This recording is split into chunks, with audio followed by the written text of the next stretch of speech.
My background is in critical care, and I worked throughout the pandemic in the ICU directly caring for COVID patients. After 18 months of chaos, I left the bedside because I could not watch one more of my patients needlessly die due to deadly hospital protocols and the denial of life-saving medications. They were telling us that COVID was killing all of our patients, but I contend that this was not the case at all.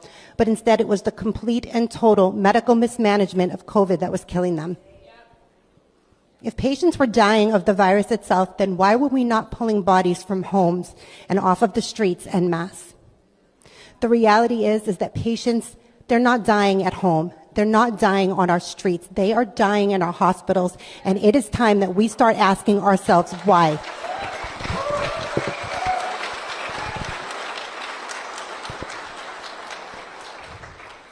I walked away. But if there's one thing that still haunts me from my time working at the bedside, it is the faces. The faces of the patients that I knew didn't need to die. I can't get them out of my head. I had never been really comfortable with death. But you quickly begin to understand that death is a part of life. It comes for all of us eventually. And one of the first things I learned in nursing, especially working in the ICU, is that there are fates far worse than death. I considered it an honor to be able to provide compassion in a patient's last moments, to care for them. But this was different. These patients, they didn't die from a disease, they didn't die from a virus.